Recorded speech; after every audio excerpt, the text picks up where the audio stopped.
तो क्या हाल है मेरे भाइयों के, सब बढ़िया है ना।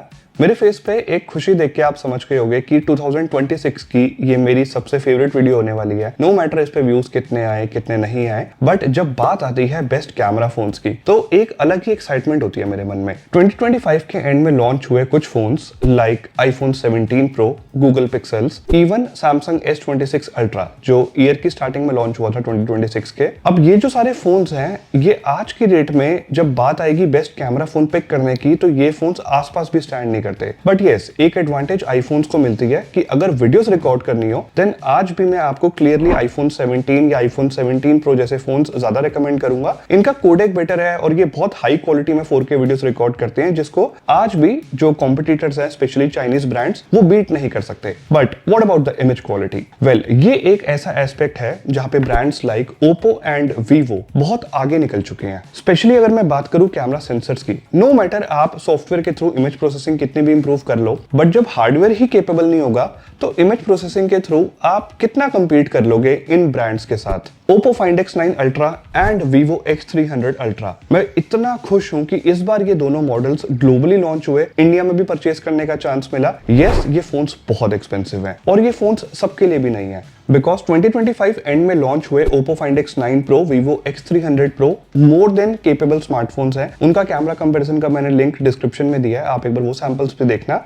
लेकिन इन दोनों फोन्स की तो बात ही अलग है। मतलब ये दोनों ब्रांड्स एक लेवल और ऊपर चले गए और एक तरह से स्मार्टफोन फोटोग्राफी में जो पीक होती है वो हिट कर लिया है इन दोनों ब्रांड्स ने।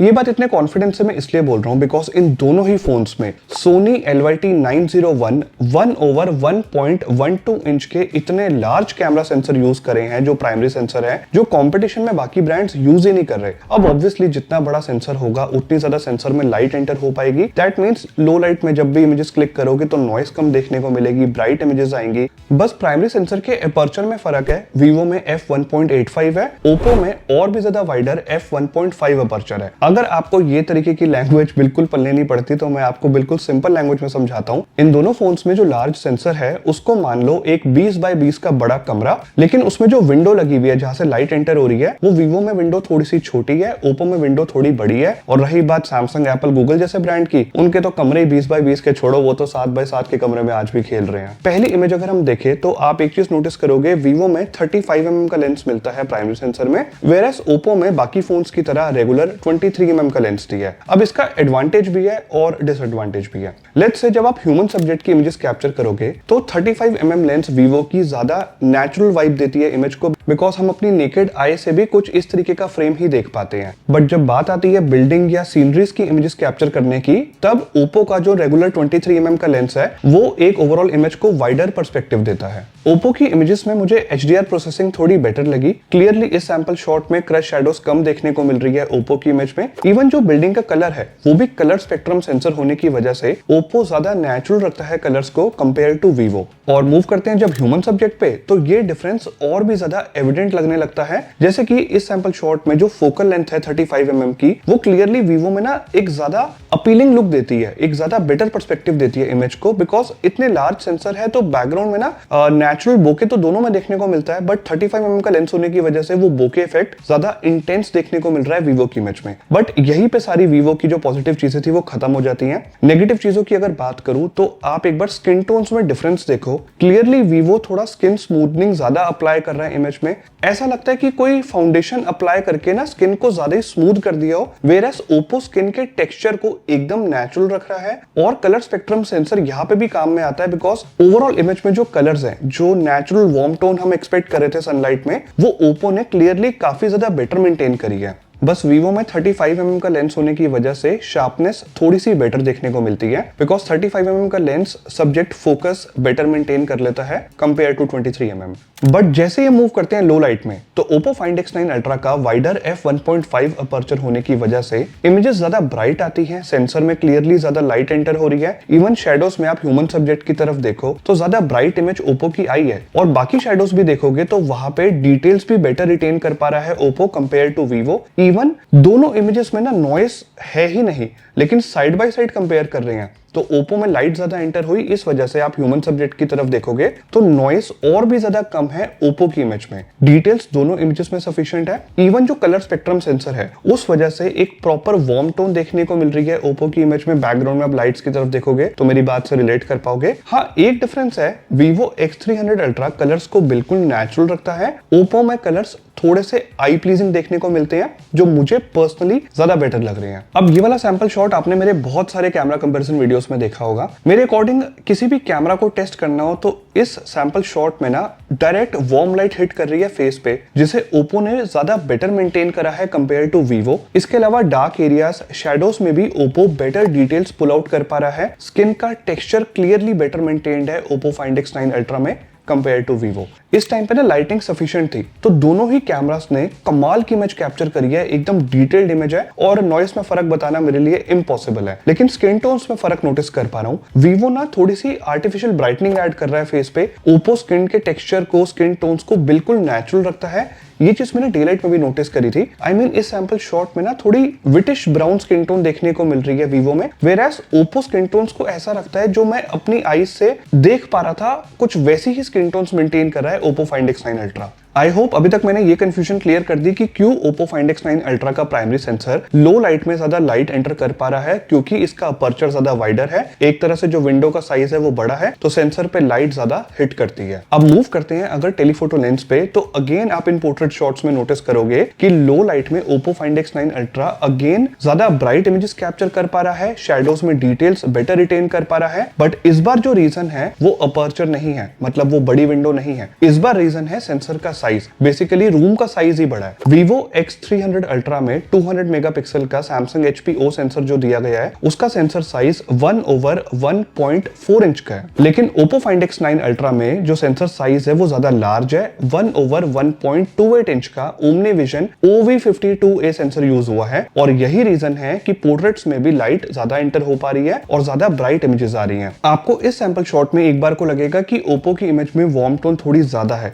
बट मेरी नेकेड आई से जब मैं सैंपल शॉट को देख रहा था, फेस पे एक प्रॉपर वार्म लाइट हिट कर रही है। इस वजह से नेचुरली देखने पे भी इमेज ऐसी ही दिख रही थी जो ओप्पो ने कैप्चर करी है। बिकॉज मूव करूंगा जब मैं नेक्स्ट सैंपल शॉट पे, इस टाइम पे डायरेक्ट वार्म लाइट हिट नहीं कर रही थी। अब आप देख सकते हो कि ओप्पो स्किन टोन्स को कितना नेचुरल रखता है। ओवरऑल जो कलर कॉन्ट्रास्ट है वो देखने में ज्यादा आई प्लीजिंग भी लगता है। Vivo में ना कलर्स कुछ ज्यादा ही नेचुरल है, बट इसका भी सोल्यूशन है। आप विविड मोड से इमेजेस कैप्चर करना तो आपको थोड़े से हल्के से बूस्टेड कलर्स देखने को मिल जाएंगे। अब ये दोनों ही टेलीफोटो पेरिस्कोप लेंस इतने तो केपेबल हैं ही कि दोनों में डिटेल सफिशिएंट देखने को मिलती है। सब्जेक्ट फोकस भी कमाल का है, सब्जेक्ट सेपरेशन भी एक नंबर देखने को मिलता है। और एज डिटेक्शन, आई मीन छोटे छोटे हेयर स्ट्रिंग भी देखोगे ना, वहां पे भी दोनों फोन के कैमरास एजेस को बहुत नीटली डिटेक्ट करते हैं। यस, डे लाइट के सैंपल शॉट में एक डिफरेंस है कि ओप्पो की इमेज में जो proper warm tone, like sunlight hit कर रही है फेस पे, और जो प्रॉपर वार्म टोन में अपनी आईज से देख रहा था, कुछ वैसे ही वार्म टोन ओप्पो की इमेज में भी देखने को मिली। तो जो कलर साइंस है वो मुझे ओप्पो Find X9 Ultra के प्राइमरी सेंसर की भी बेटर लगी और वो टेलीफोटो लेंस की भी बेटर देखने को मिल रही है। Vivo का चाहे प्राइमरी सेंसर हो या पेरिस्कोप लेंस हो, for some reason skin tones उतनी नेचुरल देखने को नहीं मिलती। थोड़ी सी ये आर्टिफिशियल ब्राइटनिंग ऐड कर रहा है, थोड़ी सी स्किन स्मूथनिंग भी देखने को मिलती है। तो ये एक चीज है जिसे फिक्स करना चाहिए। और मैंने आपको बताया था ना, लो लाइट के पोर्ट्रेट्स में ओप्पो शैडोज में डिटेल्स बेटर रिटेन कर लेता है। डे लाइट में भी बियर्ड की तरफ देखो, Oppo Find X9 Ultra better details pull out कर पा रहा है। आई मीन HDR प्रोसेसिंग भी मुझे ओप्पो की बेटर देखने को मिली। नेक्स्ट सैंपल शॉट में सनलाइट हिट कर रही है दोनों के फेस पे, और हाईलाइट मैनेजमेंट दोनों ही कैमरास का काफी अच्छा देखने को मिला। As such image over expose नहीं हो रही। अब इतने कमाल के पेरिस्कोप लेंस है, आई एम श्योर पोर्ट्रेट्स के अलावा आप जूम करके भी तो इमेजेस कैप्चर करोगे। वेल 3x पे अगर साइड बाय साइड सैंपल को मैं कंपेयर करूं तो ऐसा ज्यादा डिफरेंस देखने को नहीं मिलता। दोनों इमेजेस एकदम शार्प है, कलर कॉन्ट्रास्ट काफी रिच है। लेकिन जब बात आती है 10x जूम की, तो ओप्पो Find X9 Ultra में एक प्रॉपर 10x ऑप्टिकल जूम के साथ पेरिस्कोप लेंस दिया गया है। आई मीन इतना छोटा सा camera module, but prism design की वजह से ये कैमरा सेंसर यहाँ पे इंप्लीमेंट हो पाया है। इससे पहले S23 Ultra में भी हुआ था, बट ये एक लेटेस्ट और ज्यादा केपेबल 10x ऑप्टिकल जूम वाला पेरिस्कोप लेंस है। अब Vivo 10x पे इमेजेस कैप्चर करने के लिए अपने 200 मेगापिक्सल के पेरिस्कोप लेंस को यूज कर रहा है, जिसका ऑप्टिकल जूम तो 3.7x तक ही लिमिटेड है, but Vivo sensor crop technology का यूज करता है। उसके बाद भी ओप्पो का जो 10x ऑप्टिकल जूम लेंस है वो क्लियरली बेटर इमेजेस कैप्चर कर पाता है with better colour accuracy, details भी बेटर है, और अगर मैं शैडोड एरियाज में जूम करके दिखाऊं तो ओप्पो की इमेज में नॉइस भी कम है। तो एक कंफ्यूजन जो सबके मन में थी, मेरे मन में भी थी, कि यस वीवो में जो पेरिस्कोप लेंस है वो 3.7x ऑप्टिकल जूम तक जाता है, लेकिन ये जो सेंसर क्रॉप टेक्नोलॉजी के थ्रू ये 10x तक जा रहा है। इवन दो ये 200 मेगापिक्सल का सेंसर है, इसका सेंसर साइज भी ज्यादा लार्ज है, बट ये एक प्रॉपर 10x ऑप्टिकल जूम वाले पेरिस्कोप लेंस के साथ कंपीट नहीं कर सकता। जब बात आती है अल्ट्रा वाइड एंगल शॉट्स की, वहां पे ओप्पो आसपास भी नहीं स्टैंड करता। Yes, Oppo Find X9 ultra में Find X9 Pro के कंपैरिजन में जो अल्ट्रा वाइड एंगल सेंसर है उसे इंप्रूव करा है, ज्यादा लार्ज सेंसर दिया है, सोनी LYT600 1/1.95 इंच का ये सेंसर है। बट Vivo X300 अल्ट्रा में तो एक प्रॉपर फ्लैगशिप लेवल का ultra wide angle lens use हुआ है। रेफरेंस के लिए आपको याद दिलाऊं, last year Vivo X200 ultra में जो प्राइमरी सेंसर था सोनी LYT818, वही सेंसर अल्ट्रा वाइड में भी यूज हुआ था, और वही सेंसर अब X300 अल्ट्रा में भी LYT818 दिया है, जिसका सेंसर साइज 1/1.28 इंच का है। इतना लार्ज सेंसर एक अल्ट्रा वाइड एंगल लेंस में, इसके लिए तो Vivo को जितना अप्रिशिएट किया जाए उतना कम है। अब लो लाइट में तो यस Vivo कमाल के ultra wide angle shots capture करता ही है, बट जब मैं डे लाइट की इमेज भी साइड बाय साइड कंपेयर कर रहा हूं ओप्पो के साथ, तो मैं नोटिस कर रहा हूं क्लियरली Vivo X300 अल्ट्रा की इमेज में डिटेल्स बेटर है, ओवरऑल इमेज ज्यादा शार्प है, इवन नॉइस भी कम देखने को मिल रही है। तो अगर आपको अल्ट्रा वाइड एंगल शॉट्स ज्यादा कैप्चर करनी है, देन Vivo X300 अल्ट्रा, इससे अच्छा अल्ट्रा वाइड एंगल लेंस आपको किसी भी ब्रांड में देखने को नहीं मिलेगा। इनफैक्ट Vivo का ultra wide angle lens 4K videos भी ज्यादा शार्प और बेटर डिटेल्स के साथ रिकॉर्ड करता है। बट एक चीज है, Oppo Find X9 अल्ट्रा जो कलर कंसिस्टेंसी कैमरा में देता है, चाहे इमेजेस कैप्चर करनी हो चाहे वीडियोस रिकॉर्ड करनी हो, वो Vivo से क्लियरली बेटर है। Even dynamic range, highlight management भी वीडियोस के अंदर मुझे ओप्पो का ज्यादा बेटर देखने को मिला। फेस पे सनलाइट हिट कर रही है, एक प्रॉपर वार्म टोन ये वीडियोस में मेंटेन कर रहा है, और ये कलर्स को बहुत नेचुरल रखता है। हाँ, वीडियो स्टेबलाइजेशन दोनों फोन्स के प्राइमरी सेंसर की मुझे थोड़ी एवरेज लगती है, और इसमें ब्रांड का कोई फॉल्ट नहीं है। जब इतना बड़ा कैमरा सेंसर आप किसी भी फोन में देते हो, इवन Xiaomi 17 अल्ट्रा में तो 1 इंच का सेंसर आता है, तो किसी भी ब्रांड के लिए प्रैक्टिकल पॉसिबल ही नहीं है इतने लार्ज सेंसर को ठीक से स्टेबलाइज करना। इस वजह से थोड़ी जिटरीनेस वीडियो में देखने को मिलती है। ओप्पो में थोड़ी ज्यादा है,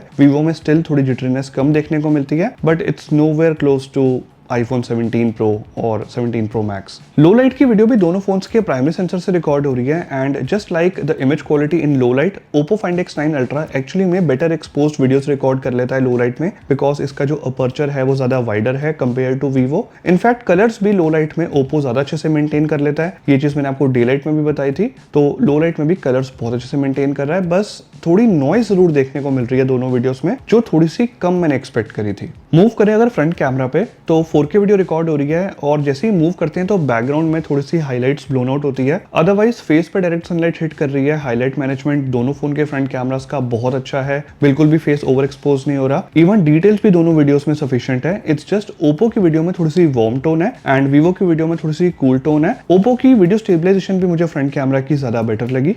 सेल्फीज में डिफरेंस जो मैं नोटिस कर रहा हूँ कि थोड़ी सी वार्म टोन ओप्पो की इमेज में देखने को मिलती है, जो मैं एक्सपेक्ट भी कर रहा था। सनलाइट में इमेज कैप्चर करी है। डायनामिक रेंज दोनों इमेजेस में बहुत अच्छी देखने को मिली है, चाहे मैं फोरग्राउंड में देखूं चाहे बैकग्राउंड में देखूं। Vivo में कलर्स थोड़े नेचुरल साइड पे हैं, लेकिन Vivo का फ्रंट कैमरा थोड़ा सा इनकंसिस्टेंट है, बिकॉज नेक्स्ट सैंपल शॉट में क्लियरली बैकग्राउंड में भी हाईलाइट्स ब्लोन आउट हो रही है, और अगर फेस की तरफ देखोगे तो हाईलाइट मैनेजमेंट उतना अच्छा नहीं है, जिसकी वजह से जो स्किन का टेक्सचर है वो भी Oppo Find X9 अल्ट्रा में ज्यादा नेचुरल देखने को मिला। बस कलर साइंस की बात करें तो Oppo की सेल्फीज में ना थोड़े से कलर्स आई प्लीजिंग है, हल्के से कलर्स बूस्टेड है, तो ये टोटली आपकी प्रेफरेंस पे डिपेंड करता है। और पोर्ट्रेट सेल्फीज में एजेस दोनों फोन के cameras most of the time काफी नीटली डिटेक्ट कर रहे हैं। एज सच ज्यादा स्मज्ड एजेस मैंने नोटिस नहीं करी हैं, डिटेल सफिशिएंट है। तो मुझे पर्सनली ओप्पो की सेल्फीज थोड़ी ज्यादा बेटर लगी। इनफैक्ट रेयर कैमरा को भी अगर कंक्लूड करूं तो मुझे ऐसा लगता है कि Oppo Find X9 अल्ट्रा एक ज्यादा कंप्लीट कैमरा सेटअप के साथ आता है, बिकॉज अगर हम इसमें प्राइमरी सेंसर देखें तो वो 23mm के लेंस के साथ आता है, और Vivo में 35mm के लेंस के साथ आता है, जो मैं कहूंगा Vivo को एक एडवांटेज तो देता है। बट डिसएडवांटेज ये है कि Oppo से भी आप 35mm लेंस पे इमेजेस कैप्चर कर सकते हो,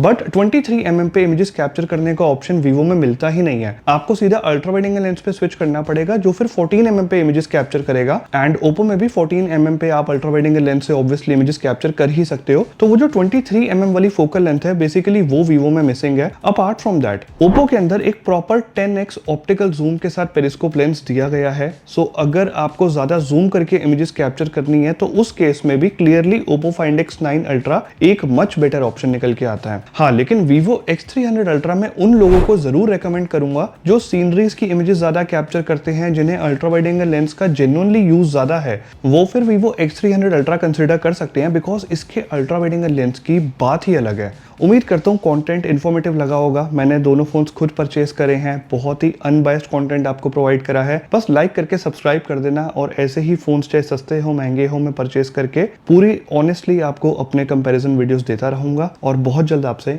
नेक्स्ट वीडियो में मिलूंगा।